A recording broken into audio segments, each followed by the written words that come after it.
নমস্কার, জয়তারা। মকর রাশি 2026-এর মে মাসটা কিরকম যাবে বলে দিচ্ছি। ব্যবসা করছেন, আকস্মিক ধনলাভ। অনেকদিন আটকে ছিল টাকা, ফেরত পাবেন। কাউকে টাকা দিয়েছিলেন, ফেরত আসবে। অনেক দিন ধরে কোনো ক্লায়েন্ট টাকা দিচ্ছিল না, দেবে। ব্যবসায় লাভের খবর পাবেন, আকস্মিক আপনি একটা টাকা পেতে পারেন। যারা চাকরি করছেন ঠিকঠাক যাবে, তবে মাথা গরম করবেন না চাকরির স্থানে। এই মাসটা কিন্তু কোনো মাথা গরম করে কোনো কাজ করলেই আপনার এগেনস্টে চলে যাবে সবকিছু। ঠিক কাজও মাথা গরম না, ঠান্ডা মাথায় ডিল করবেন। যারা প্রেম করছেন সেখানে কিন্তু থার্ড পার্সনের জন্য ঝামেলা, ভুল বোঝাবুঝি, ব্রেকআপ, কথা কাটাকাটি, ঝামেলা, একটা নোংরা জায়গায় যাবে। মানসিক চাপ, অশান্তি হবে, মানসিক চাপে থাকবেন, সম্মানহানি হতে পারে। তো একটু সাবধানে, থার্ড পার্সন যে কেউ হতে পারে।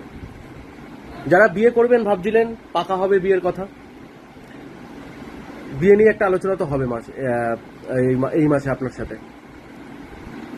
অনেকদিন ধরে হয়তো কারোর সাথে কথা বলছেন, কাউকে বোঝার চেষ্টা করছেন, জানার চেষ্টা করছেন, পছন্দ হয়ে গেল বা তার আপনাকে পছন্দ হয়ে গেল, দুদিক দিয়ে হতে পারে। অনেকদিন ধরে ভাবছিলেন, আপনার যারা শত্রু, গুপ্ত শত্রু, আপনি জানতে পেরেছেন, তাদের সাথে কথা বলবেন, দেখবেন তারাই আপনার সাথে কথা বলতে আসছে আপনার সাফল্য দেখে।